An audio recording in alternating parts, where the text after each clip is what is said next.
Coming up on Network Africa.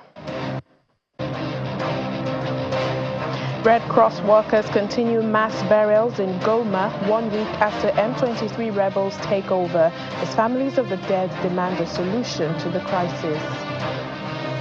Congolese citizens in the diaspora protest the DRC conflict. Plus,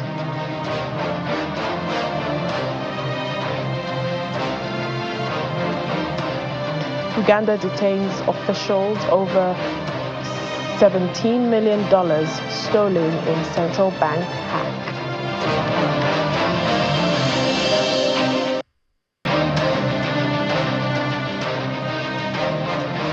Hello and welcome to the program today. I'm Layo Olarinde. We begin in the Democratic Republic of Congo. Mass burials have been going on for a week in Goma city since M23 rebels seized control of the city. According to Congo's Interior Minister, 2,000 bodies have already been buried. Meanwhile, the WHO revised the official death toll to at least 900, excluding those still in the mortuary. Families of the victims are expressing deep grief and sorrow and urging authorities to restore peace to the country.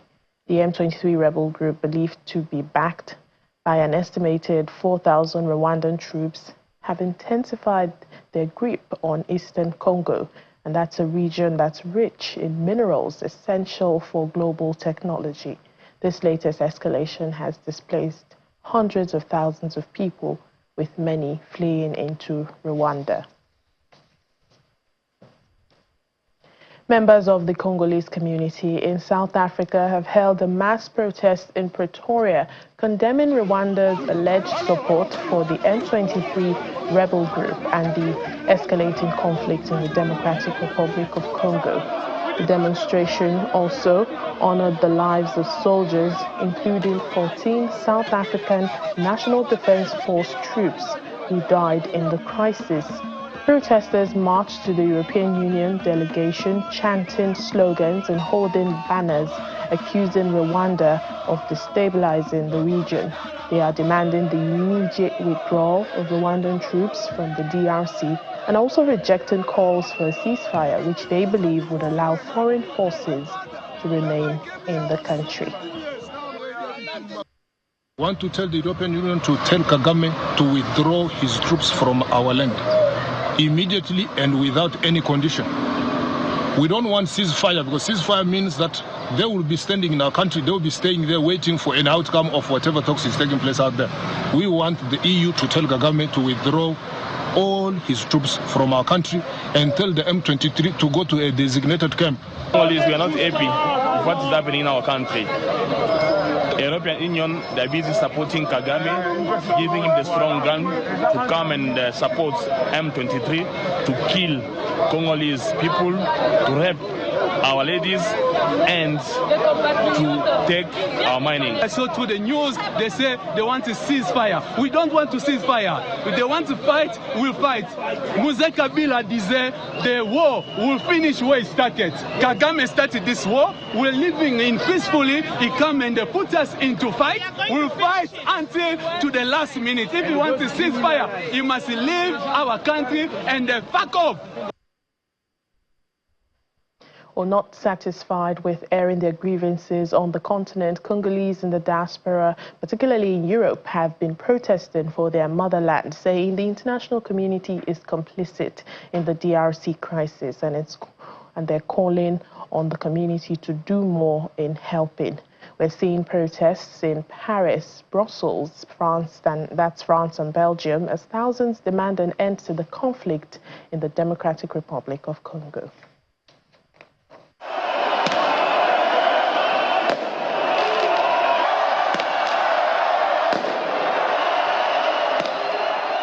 In Europe, hundreds of protesters marched in Paris in support of the Democratic Republic of Congo, denouncing Rwanda's alleged support for the M23 militant group and demanding action from the international community. Demonstrations holding DRC flags, set off fireworks and burned Rwandan flags, calling for an international response to DRC. This protester accuses the West of being complicit. Where is the European Union? Where is France? They are the first. Where are the United States? They hurried to help Ukraine. They sent billions in weapons to Ukraine. What about the Congo? Where are you? It's over there, because you're complicit. People die every day.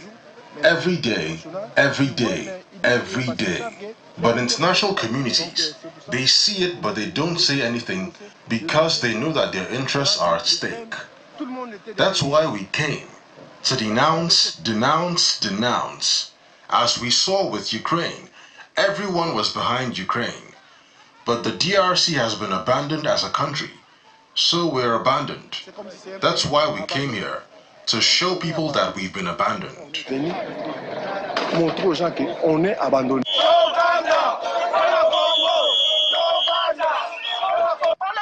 In Brussels, Belgium, hundreds of members of the Congolese diaspora flocked to protest outside the headquarters of the European Union in Brussels, accusing the bloc of complicity in the alleged Rwanda-backed militant offensive on the Democratic Republic of Congo's Goma.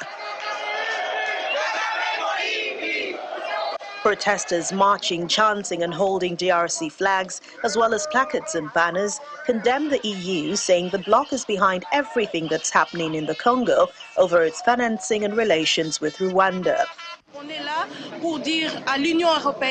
We're here to tell the European Union to end this contract they've signed with Rwanda for raw materials, because as everyone knows, by now, there are no raw materials in Rwanda.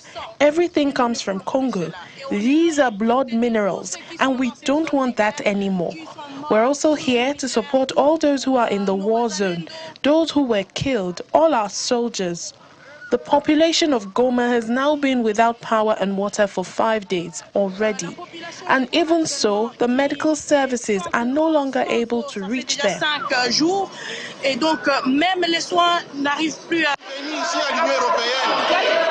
We've come here to the European Union to tell the members of the European Parliament here at the headquarters of the European Union that they are the ones behind everything that's happening in the Congo. The financing of 20 million to the Rwandan army clearly shows that these people are the ones behind it. So they are the fencemen, they are the reeking European Union.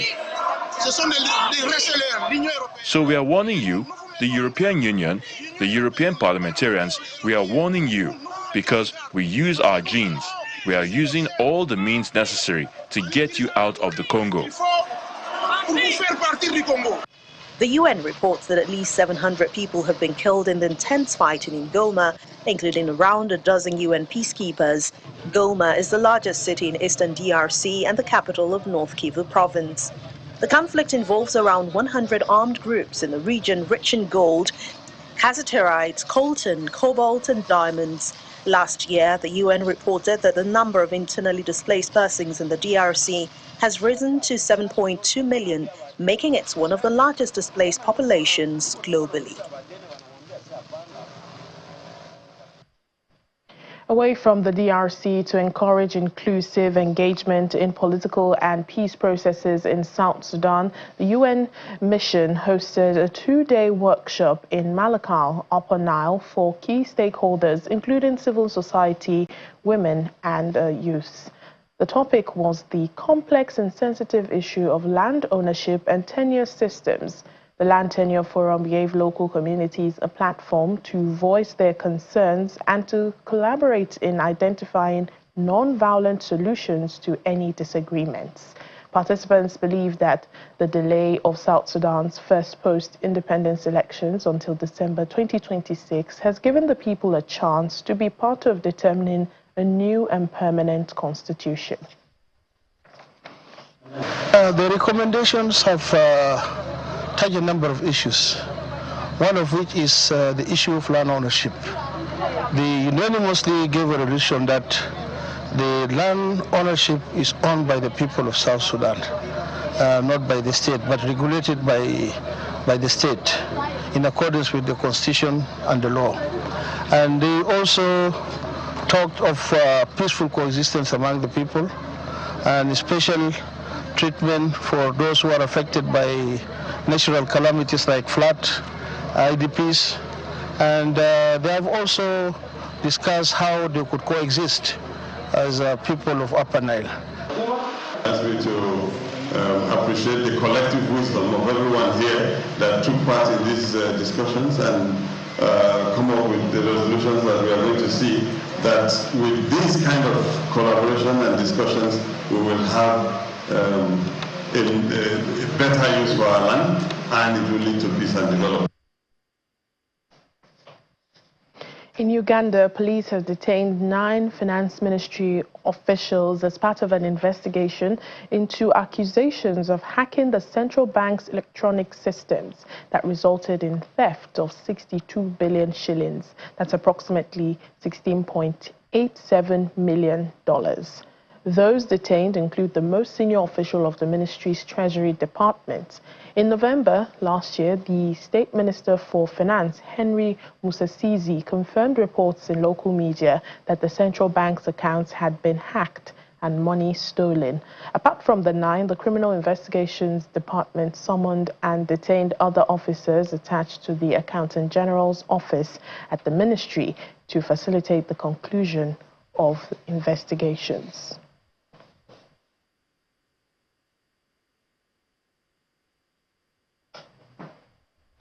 African leaders and representatives have been engaging each other on the huge potential for mining and minerals across the continent at the ongoing annual African Mining in Daba conference in Cape Town. With the tag Driving Sustainable Investment in African Mining, the Mining in Daba 2025 aims to get officials, mining professionals and investors to pave the way for sustainable advancement in the sector. The event comes to a close on Thursday, February 6th in Cape Town's International Convention Center. We are using to come to Mining Daba for some time already, and always our message is the same, to invite investors to come to Angola and invest in our mining sector through exploration, and to tell them also that we have a huge potential in the country. So we need to present our offer, our minerals, our opportunity, and our resource about mining, and because we have a lot of things, a lot of minerals, as lithium, cassiterite, quiver, copper. Then there is even gold, a lot of gold, even petrol. Because this year we are saying to the world, Botswana is still a place to go to in as far as minerals are concerned. All the way from exploration, mining, beneficiation, Botswana still remains a high potential country for us. You will actually recall that most of the times we always say that most of our country is still covered by the sand. So when it comes to exploration, there's always a huge opportunity for new and fresh discoveries, and we want to showcase that. We've got platforms that we are currently showcasing here. When it comes to mining, we are still, in terms of even diamonds, we are still the best that there is in diamond mining and processing. So we are here so that we can showcase this. We can actually ask the world to partner in our aspirations of economic growth. Still ahead on the program.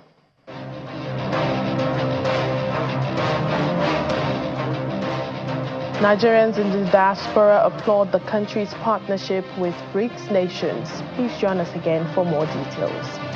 Welcome back to the program. We continue in South Africa. The chairman of the House Committee on Diaspora Affairs, Nigeria, Bamidele Salam, says Nigeria's partnership with BRICS offers significant opportunities for economic growth, infrastructure development, and increased global influence. Mr. Salam believes this partnership could bolster Nigeria's influence in international economic discussions and decision-making processes. He made these remarks during a special coverage of the Nigerian Community Town Hall meeting in Johannesburg, hosted by the Nigerian Citizens Association South Africa, NICASA. Our South Africa correspondent, Innocent Samosa, has more. Executive members of Nigerian Community Association and key stakeholders have convened to address pressing issues affecting Nigerians in the diaspora. Key topics on the agenda include police brutality, targeted Nigerian businesses, and the challenge surrounding permit acquisition. We have the issues that are facing us, which are issues of our passports. And this is one of the reasons I am putting down a document that our honorable chairman on the committee on the House for Diaspora to go home with, that our citizens here are being frustrated because they cannot afford to pay for our national identity passport.